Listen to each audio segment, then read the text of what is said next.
perguntei para o Marcão, será que sobrou tempo para eu pregar ou não? Qualquer coisa eu leio o texto hoje. Para você que nos visita, hoje você pegou um dia especial, cheio de atividades, né? Que vão além daquilo que é o cotidiano de um domingo à noite. Mas eu espero que você que nos visita possa ter visto nisso uma comunidade amorosa que tem crescido aos poucos, tem se alicerçado aos poucos, pessoas que se amam e que estão aprendendo a partir do amor de Deus a viver em comunidade. Bom, bora lá, Marcão? Vamos lá. Mais que aparência, é a nossa série de mensagens agora nesse mês. E aí nós pegamos esse termo aí que o pessoal tem usado hoje, né? Fake. E aí, esse termo é usado para dizer um negócio que parece que é, mas não é. Você tem lá a sua conta no Facebook, mas aí você tem uma conta que é um fake. Ela não é uma conta verdadeira, é um negócio que parece que é, mas não é.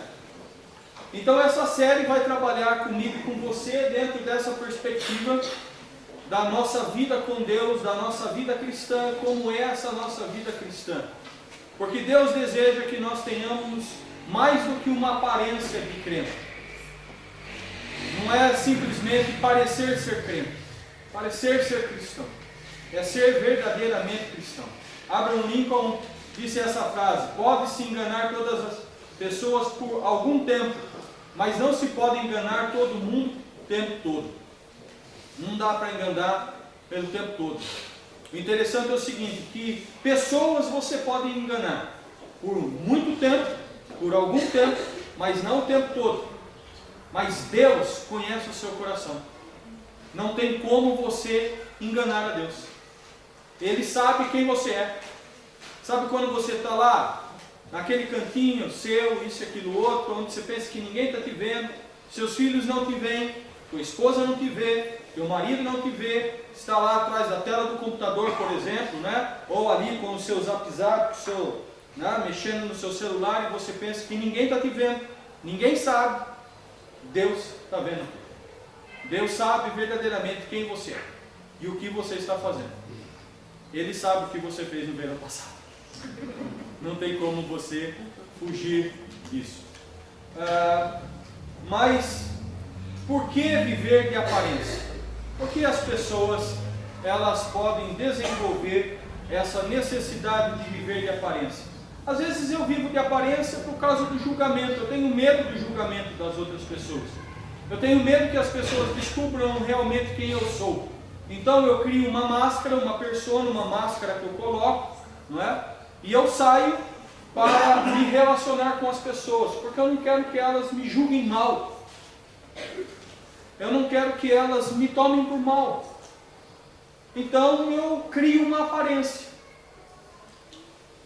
para que as pessoas, ao me ver, elas não me ofendam, não me maltratem, não tenha algo ruim ao meu respeito. Às vezes eu tenho essa vida de aparência porque eu tenho a necessidade de me sentir aceito. Eu quero me sentir aceito pelas pessoas. Quero me sentir aceito pelo grupo. Não é? E aí você pensa que isso é um negócio só de adolescente, né? Que o adolescente, para estar no meio do grupo, isso, aquilo, outro, ele precisa se vestir como um adolescente, isso, aquilo, outro e tudo mais, não é? E você pensa que é só adolescente que faz isso. Mas nós fazemos isso o tempo todo, em todos os lugares aonde nós passamos. Nós temos essa carência, essa necessidade de sermos aceitos pelas pessoas. Não quero ser julgado mal pelas pessoas, eu quero ser aceito pelas pessoas. E às vezes eu ser quem eu sou, eu realmente tirar essa máscara de hipocrisia e ser realmente quem eu sou, admitir, aceitar quem eu sou, é um tanto quanto complicado dentro de uma sociedade, dentro dos núcleos sociais que eu vivo. Então eu vivo de aparência. Eu vivo dentro dessa aparência, porque me é conveniente. Ficou ruim a proibição ali, né? Aqui por último é conveniência. É conveniente para mim, em alguns momentos, eu parecer mais assim ou mais assado. é conveniente para mim. Eu tenho um ganho com isso. Então eu coloco aquela máscara, eu vivo daquela aparência, porque me é conveniente. Eu vou ganhar alguma coisa, eu vou ter alguma coisa em troca. Mas para esses três elementos, quanto ao julgamento, eu tenho a presença de um Deus que me conhece. E isso reverbera de duas maneiras. Ele me conhece ao ponto de saber de todos os meus erros e de dos meus pecados, mas Ele me conhece também sabendo todas as minhas qualidades. Ele me conhece, Ele sabe realmente quem eu sou, a essência do meu coração. Então quando Deus me julga, Ele me julga de forma equilibrada, reta, precisa. Ele nunca vai me julgar com injustiça. Quanto à aceitação, eu tenho um Deus que me aceita. E o legal é o seguinte, que Ele não me aceita a partir daquilo que eu sou bonito e belo. Ele me aceita a partir daquilo que eu sou. E sabe o que eu sou? Nada. Nada. E Ele me aceita. Me aceita por meio de Cristo Jesus. Ele não me aceita porque eu sou bonitinho, porque eu sou bonzinho, porque eu pago os meus impostos, porque eu sou um marido fiel, uma esposa fiel, um bom filho. Ele não me aceita por causa disso.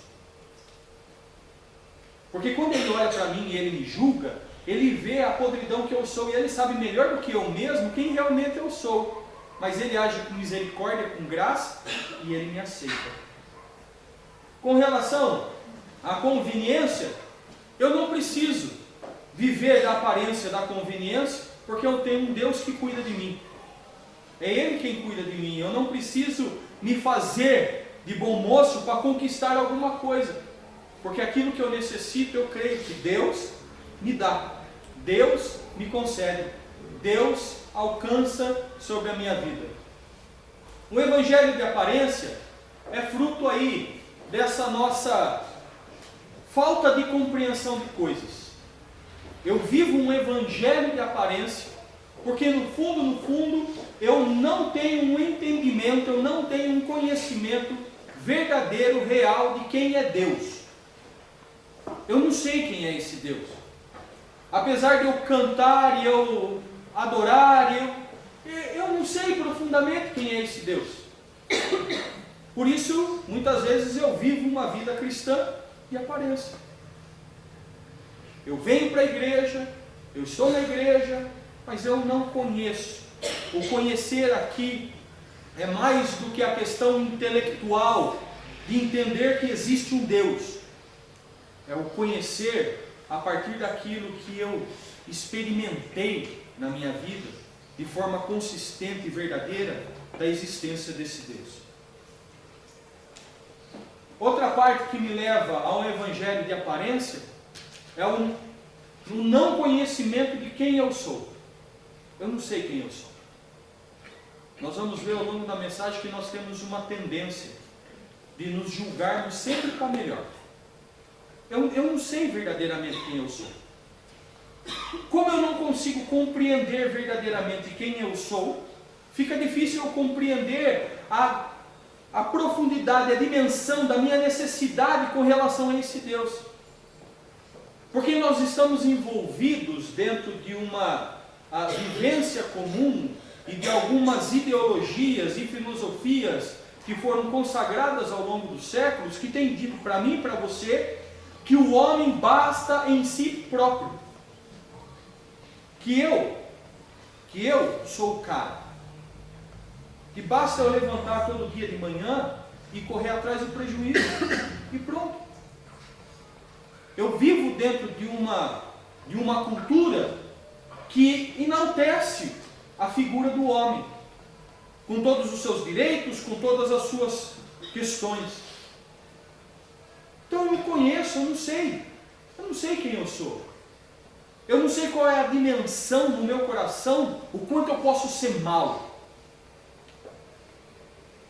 o quanto eu estou distante desse Deus, o quanto eu necessito desse Deus. Eu não conheço esse Deus no conhecimento de vida. Às vezes eu conheço esse Deus a partir do senso comum. Tenho a ideia de que existe um Deus que criou as coisas, Eu tenho a ideia de que existe Jesus, porque eu celebro a Páscoa, eu celebro o Natal, aonde no Natal eu estou muito mais preocupado em ganhar o presente, não é? Vou. Maravilha, nada contra o presente, principalmente se for para me presentear, né, seu passarinho?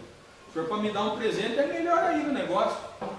Ou a Páscoa, Páscoa é bom, fala sério, gente. Vocês não gostam de Páscoa? Porque todo mundo está preocupado com chocolate, não é? Coitado do coelho, nem ovo bota. Mas eu estou preocupado com chocolate. Mas eu sei que naquele evento pascal tem a figura de um homem que morreu na cruz e tal, ressuscitou, essa história toda. E aqui eu vou ter que ler mais perto, porque até para mim ficou ruim. Fruto do não conhecimento do que é o Evangelho. A consequência disso tudo é que eu não entendo o que é o Evangelho. Eu não sei quem Deus é, não sei quem eu sou. O que é ser crente? O que é ser cristão? Por que fazer parte de uma comunidade religiosa como a nossa? Por que vir aqui num domingo à noite, num domingo de manhã, que tem estudo, numa quarta-feira, que tem reunião de oração e tem estudo? Por quê? Que diferença faz isso na ordem do dia, no meu dia a dia? O que é Evangelho? O que é esse mundo gospel? Porque às vezes o que eu tenho ideia de mundo gospel é somente essas nojeiras que a gente vê no mercado para fazer a cabeça e para o povo ganhar dinheiro com uma musicalidade às vezes horrorosa. E a gente imagina que aquilo é Evangelho. Que ser crente é botar uma musiquinha para ouvir evangélica. E que isso basta para mim. Quando na realidade não basta. Paulo, escrevendo a sua carta aos Romanos, nos 3 primeiros capítulos iniciais, ele, se são os 3 primeiros capítulos, só pode ser inicial, né? Porque depois é para a filmagem, me perdoe, né? Essa redundância, é uma maravilha. Gostou nessa? Não? Tá bom.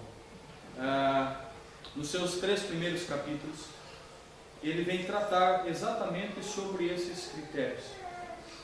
Ele vai mostrar para mim e para você quem sou eu, quem é Deus, o que é que Jesus Cristo fez por mim. E a partir do entendimento disso, eu vou poder compreender o que é não ter uma vida cristã de aparência.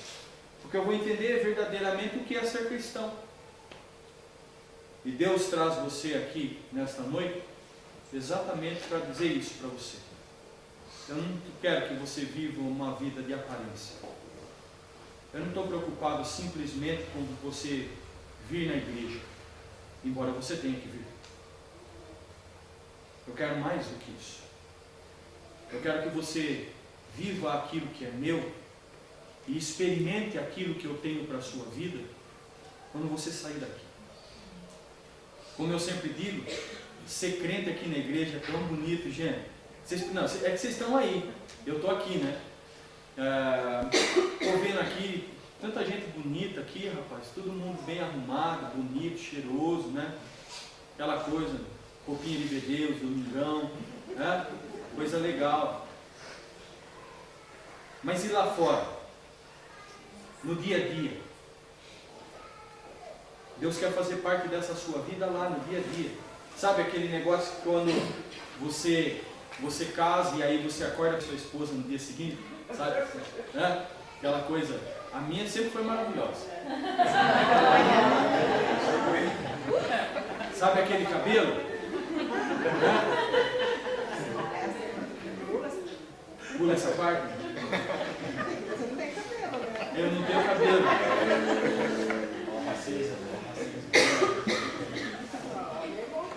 É ali que Jesus quer fazer a diferença. É ali que eu tenho que ser crente. Porque aqui é fácil.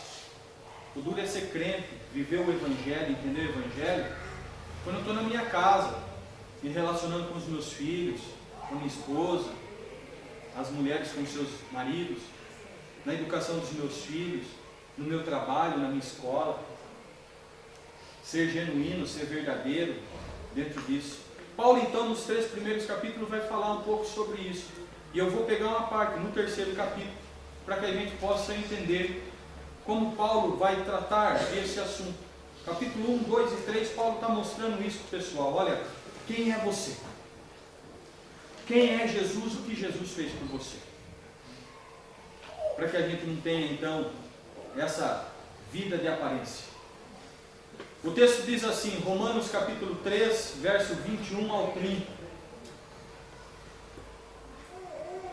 Geial, não sei quem está na diaconia hoje, paga esse lance de luz aqui para ver se melhora a leitura do povo. Está ruim demais, né, gente? Teste de visão, né? Negócio maravilhoso.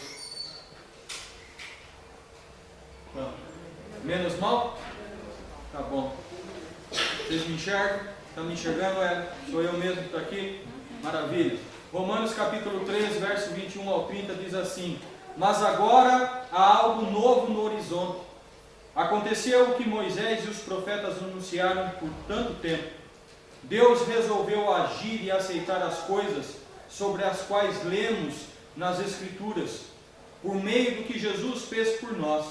E não apenas por nós, mas por todos os que creem nele, pois nisso não há diferença, pois todos pecaram e carecem da glória de Deus, sendo justificados gratuitamente por sua graça, mediante a redenção que há em Cristo Jesus, a quem Deus propôs no seu sangue, como propiciação mediante a fé, para manifestar a sua justiça.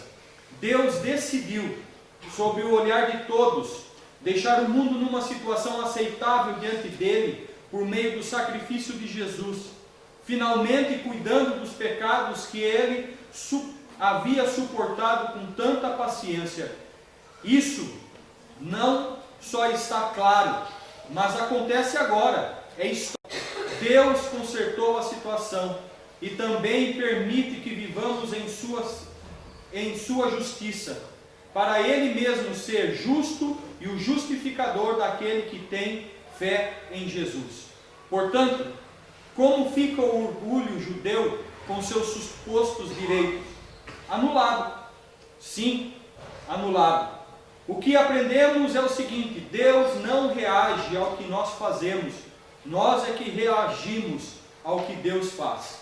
Finalmente, conseguimos entender: nossa vida se acerta com Deus e com os demais quando o deixamos acertar a situação, não quando tentamos fazer tudo sozinho, com orgulho e ansiedade.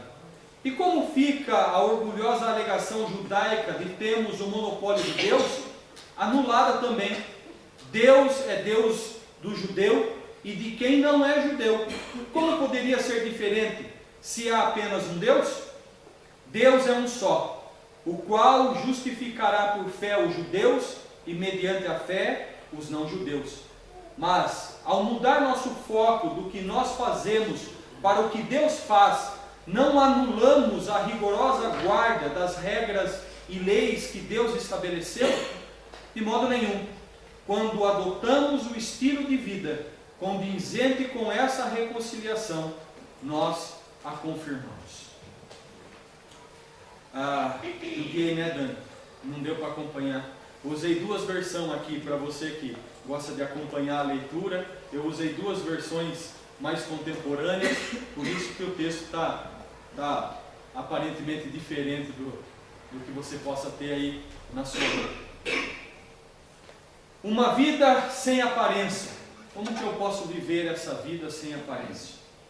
Ela é vivida através da correta compreensão de quem eu sou e qual a minha real necessidade.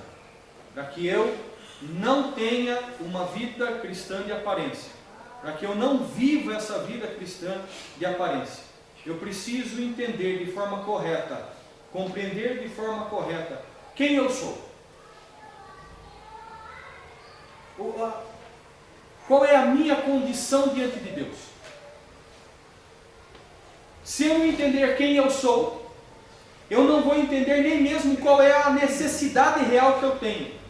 Eu vou passar a vida toda idealizando um monte de coisas e achando que eu necessito de um monte de coisas que não necessariamente eu as necessito. O texto diz: pois todos pecaram e carecem da glória de Deus. Paulo vai trazer essa situação e deixar muito claro: olha, você é pecador. Quem sou eu? Eu sou um pecador. Mas aí você pode estar pensando, né? Mas que pecado é esse? Sou pecador por quê? Legal, né? Sou pecador por quê? O que é que eu faço? Eu levanto cedo todo dia, vou trabalhar, faço todos os deveres que eu tenho para fazer, procuro ser justo, reto, equilibrado, honesto, não maltrato ninguém, não quero prejudicar ninguém. Sonoplastia. Não quero prejudicar ninguém, não quero maltratar ninguém, não faço nada disso. Sou pecador por quê? O texto diz para mim: todos pecaram. E aí, para aqueles que já estão caminhando conosco na nossa comunidade, sabe o entendimento que a gente tem desenvolvido, o entendimento bíblico a respeito do pecado. E o entendimento que nós temos desenvolvido é que o pecado é a tentativa humana de viver independente de Deus. Sempre que eu tento na minha história ser independente de Deus, eu peco. Em consequência disso, o desdobramento disso, eu vou ter algumas questões morais, que são expressões da essência do pecado. A outra frase que a gente sempre tem trabalhado sobre o pecado é de Santo Agostinho: o pecado é amor em desordem. Sempre que eu amo algo, alguma coisa, acima de Deus, eu estou pecando. Então eu posso pecar, por exemplo, quando eu amo exacerbadamente meu filho. Quando meu filho é tudo para mim. Seu filho não pode ser tudo para você. O tudo para mim e para você tem que ser quem? Deus. Porque é Deus quem cuida do meu filho. E antes dele ser meu filho, até porque, né, é uma questão possessiva, né? A gente imagina que a nossa posse, que esse Deus é a nossa posse, que o nosso filho é a nossa posse. Não são nossos filhos, são filhos de Deus, que Ele nos concedeu para que nós possamos cuidar deles durante um período de tempo. Então, sempre que eu amo alguma coisa acima de Deus, eu estou pecando. Então o conceito é esse: eu sou pecador, porque em muitos momentos da minha vida eu não amo a Deus como deveria amar. Em muitos momentos da minha vida eu não estou preocupado com aquilo que Deus quer, estou preocupado com aquilo que eu quero. Eu faço aquilo que dá na minha cabeça, eu não estou preocupado com aquilo que Deus quer que eu faça. Eu faço e espero que Deus venha atrás de mim para ver se dá certo o negócio. A visão errada sobre nossa condição nos leva a viver de maneira errada, com os objetivos errados. Vivemos num mundo de aparência, vivemos no evangelho de aparência, porque não entendemos qual é a nossa situação. O texto vai dizer: todos pecaram e todos carecem da glória de Deus. Como eu não entendo verdadeiramente essa minha situação, eu não entendo o quanto eu careço da glória de Deus. Carecer da glória de Deus é carecer da presença de Deus na minha vida. Carecer de Deus na minha história. Ter Deus em todos os momentos da minha vida e da minha história. Eu não consigo entender o quanto eu sou necessitado e carente, porque eu não consigo entender quem realmente eu sou. Então eu passo a menosprezar ou diminuir aquilo que Deus em Cristo Jesus fez por mim. Porque no fundo, eu não acho que eu careço tanto assim dessa presença de Deus. Basta eu levantar amanhã, segunda-feira, e ir trabalhar. Só isso que basta. Não preciso de mais nada. Sabe quando que eu lembro mais dessa carência de Deus? Principalmente quando eu fico doente. Quando o dinheiro não consegue resolver meu problema de saúde, por exemplo, o medicamento não vai fazer efeito nenhum. Aí eu começo a perceber que eu preciso de algo que está muito além daquilo que está dentro dos meus olhos. Aí eu começo a entender que eu careço. Mas eu entendo que eu necessito pela motivação errada. Porque eu ainda não entendi verdadeiramente quem eu sou diante de Deus. Eu peguei um texto aqui, vou tentar lê-lo rapidinho, porque nos ajuda a compreender um pouco sobre essa nossa condição. É um texto de João Calvino, das Institutas de João Calvino. Esse camarada aí, lá para os anos de 1500, 1600, ele estava escrevendo esse negócio a respeito dessa minha condição e a sua condição diante de Deus. E olha só que interessante, ele vai dizer: o conhecimento que temos de nós mesmos nos leva a conhecer a Deus. Então a ideia de Calvino é a seguinte: quanto mais eu consigo compreender quem eu sou, mais claro e mais fácil vai ser eu compreender quem é Deus. Porque eu vou ver verdadeiramente quem eu sou, o quanto eu sou limitado, o quanto eu sou errado. E aí então esse Deus vai ficar maior ainda, mais gracioso ainda. E Calvino vai continuar dentro dessa mesma linha de raciocínio, dizer: quanto maior Deus se tornar diante dos meus olhos, por entender quem eu sou, então ele fica maior ainda, melhor vai ser a compreensão de quem eu sou, porque eu vou ver que eu sou cada vez mais insignificante diante da grandiosidade desse Deus. E Calvino vai dizer então: a soma de quase todo conhecimento que se deve julgar de fato como verdadeiro e sólido conhecimento se compõe de duas partes: o conhecimento de Deus e o conhecimento de nós mesmos. Se tem alguma coisa que precisamos avaliar, é isso: o conhecimento que nós temos de Deus e o conhecimento que nós temos de nós mesmos. Como, porém, essas duas formas de conhecimento se entrelaçam com muitos elos, não é fácil, entretanto, discernir qual delas vem primeiro e dá origem à outra. É difícil. O que vem primeiro? Conhecer a Deus ou conhecer a mim mesmo? Não é? Porque elas se entrelaçam, elas se fundem. É difícil compreender. Por outro lado, é notório que o homem jamais chegará ao puro conhecimento de si mesmo se antes não contemplar a face de Deus e da visão de Deus descer ao exame de si mesmo. Então eu não tenho como me compreender, eu não tenho como compreender o que é pecado, o porquê eu sou pecador, sem antes eu ser confrontado com o conhecimento de quem Deus é. E esse conhecimento descer sobre mim, sobre a figura desse Deus. Quando eu então for chocado por essa compreensão, eu vou conseguir compreender melhor o outro aspecto de quem eu sou. Ora, todo o orgulho que é a parte integrante de nossa natureza, sempre nos consideramos a nós mesmos como justos, íntegros, sábios e santos, a menos que mediante provas evidentes sejamos convencidos da nossa injustiça, da nossa indignidade, da nossa ignorância e depravação. Voltando, sempre nos consideramos a nós mesmos como justos, íntegros, sábios e santos. A nossa tendência é sempre olhar para nós a partir dessa perspectiva.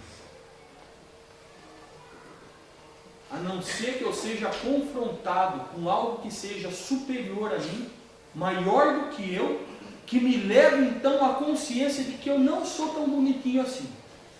De que eu não sou tão íntegro assim, não sou tão santo assim, não sou tão justo assim. Não seremos, porém, convencidos de tudo isso se atentarmos apenas para nós mesmos. Se eu olhar só para mim, eu não vou conseguir entender que eu não sou tão santo, tão justo, tão íntegro, tão bonzinho e tão legal assim. E não atentamos também para o Senhor, que é o único padrão pelo qual se pode aferir este juízo. Somente olhando para Deus e entendendo quem Deus é, eu vou conseguir ser confrontado com aquilo que eu sou e entender que eu não sou nada e que eu não sou tão bom assim, que eu não sou tão legal assim. Pois uma vez que todos nós, por nossa própria natureza, somos inclinados à hipocrisia, qualquer vã aparência de justiça nos satisfaz plenamente em lugar da verdadeira justiça. Como eu sou inclinado a isso, sempre que eu olho para mim e eu fiz alguma coisa legal, eu falo: está vendo como eu sou bom? Sempre que eu faço alguma coisa que é justa, que é correta, eu olho para mim e falo, ó, tá vendo? Eu sou uma pessoa justa. Né? Você fez a sua declaração de imposto de renda lá, eu sou uma pessoa justa. Qualquer pequena fagulha já é para mim motivo suficiente para eu achar que eu sou bom. E pelo fato de nada se ver dentro de nós, ou ao redor de nós, que seja contaminado de grosseira impureza, enquanto confinamos nossa mente aos limites da depravação humana, aquilo que nos parece um pouco menos torpe, sorri para nós como coisa da mais refinada pureza. Qualquer coisinha legal que eu seja capaz de fazer, eu já acho que eu estou sendo o máximo. Que eu sou uma pessoa muito boa. Que eu sou muito legal. Que eu não sou tão maldoso assim. E essa não é a nossa situação. Essa não é a nossa situação diante de Deus. Porque Paulo está mostrando nesses 3 primeiros capítulos, você é pecador. Você tem a tendência de fazer aquilo que desagrada a Deus. Você tem a tendência de desobedecer a Deus. Você tem a tendência de buscar essa autonomia, achando que você pode ser dono da sua história, dono do seu próprio nariz. É uma tendência que está em você. E Calvino está mostrando e ensinando, você não tem condição. Você não tem condição de compreender isso por você mesmo. Para eu viver mais do que uma vida de aparência e entender o que é o Evangelho do Senhor Jesus, eu preciso entender que eu não sou tão bonzinho assim. Que eu não sou tão santo e tão puro assim. E Deus trouxe você nessa noite, aqui, mais do que pelo batismo, por um convite que você recebeu, ou porque simplesmente você tinha que picar o cartão hoje à noite na igreja, para o pastor não perturbar você depois porque você não veio no culto. Você veio aqui porque Deus deseja que você tenha uma vida muito mais íntima com Ele do que o que você tem aqui. E para isso, não dá para viver de aparência. Para que eu não viva de aparência, eu preciso compreender quem realmente eu sou.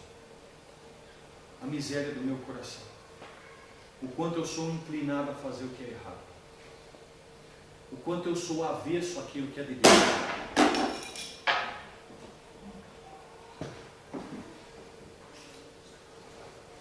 Sabe qual que é a melhor parte disso? Há 1 ano e pouco atrás, eu estava lascado para pegar esse negócio que caiu no chão.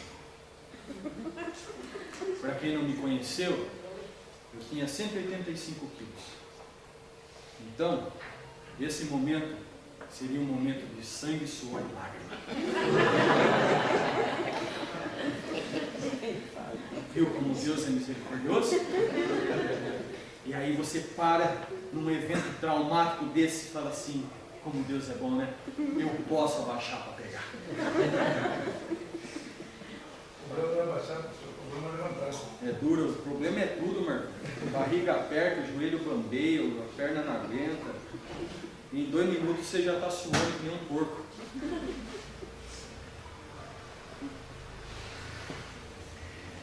Reconheço quem eu sou diante de Deus. Reconhecer o que é que Deus faz por mim. Só é possível quando eu entendo quem eu sou. Aí então eu vou poder compreender a minha carência, compreender a minha necessidade. Porque o texto diz, todos pecaram e todos carecem. E Deus conhece você. E Ele trouxe você aqui, não simplesmente para mostrar para você que você não é bom. Não simplesmente para mostrar para você que você é pecador. Por mais bonzinho, bonitinho que você seja, você é pecador. Ele não trouxe, e o Espírito Santo de Deus não está dizendo isso para você, para diminuir, menosprezar você, ou anular quem você é. É para dizer, você é assim e você carece de mim. Deus trouxe você aqui porque Ele sabe que você necessita dEle. Que você carece dEle para viver. Sem Ele na sua vida, na sua história, você não vai conseguir viver sem aparências. Sabendo de nossa carência e necessidade, Ele vem até nós. O problema é que nós não conseguimos compreender o amor de Deus. Nós não conseguimos compreender a dimensão do amor desse Deus por mim e por você. Nós não conseguimos. Por mais que Ele venha na minha direção, por mais que Ele fale que eu estou errado, eu por mim mesmo não consigo compreender, a não ser que o Espírito Santo de Deus me convença do meu pecado. Então entenda, Deus trouxe você aqui nessa noite para dizer, não viva mais a aparência. Não viva. Reconheça quem você é. Reconheça que você não é tão bonitinho e tão bonzinho assim. Eu trouxe você aqui porque eu sei o que é que você necessita. E eu tenho o que você necessita. Eu posso suprir a carência que existe no seu coração porque eu sei quem você é. Embora seja difícil para você compreender quem eu sou e o que eu fiz por você. O Evangelho de João, capítulo 1, verso 1 ao 14, diz assim: E o Verbo se fez carne, e habitou entre nós, e vimos a sua glória, como a glória do unigênito do Pai, cheio de verdade. Deus, sabendo da minha necessidade, da minha carência, diz João, Ele veio até mim e a você, para que nós pudéssemos ver a sua glória. Como Paulo diz lá aos Romanos, todos são pecadores e carecem da glória de Deus.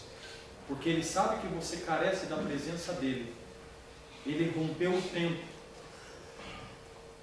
deixou a sua majestade, se humilhou, assumindo a forma humana, e veio na minha direção e na sua direção.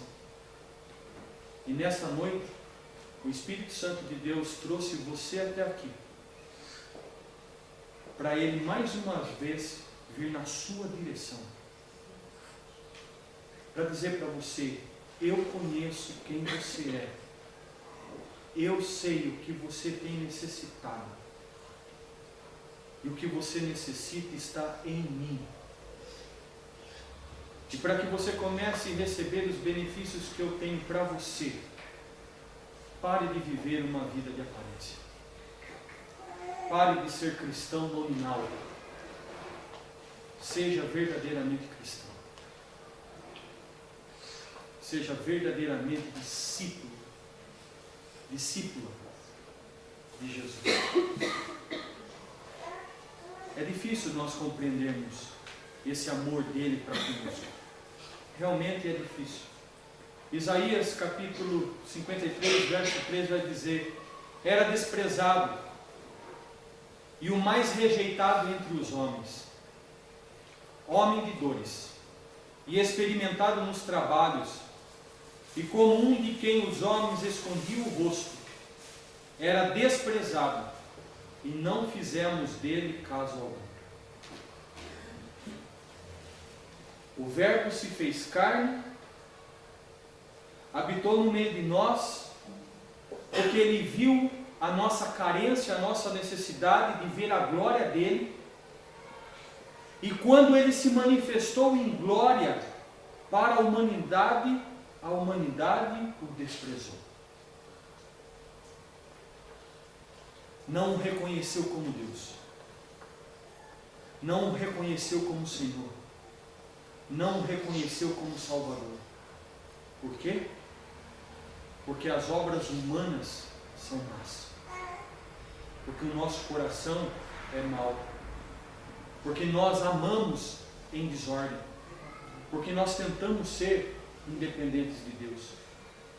Então nós olhamos para a cruz olhamos para aquilo que Cristo fez na cruz, como diz Isaías, não fazemos caso algum. Não damos bola. Não tem relevância. Tem relevância, tem importância. É assim que a gente vive. A gente até vem na igreja. Tem cheiro de crente. Alguns até falam como crente, né? Não fala? Você vai falar, oh Deus! Oh Deus maravilhoso! O cara tem voz de crente. O cara se veste que nem crente. Ele se vestir assim que nem eu, pastor, não está de terno, não está de gravata. O cara se veste de crente, ele fala que nem crente, ele tem cheiro de crente. Nesse caso deve ter cheiro de mofo. Crente mofado.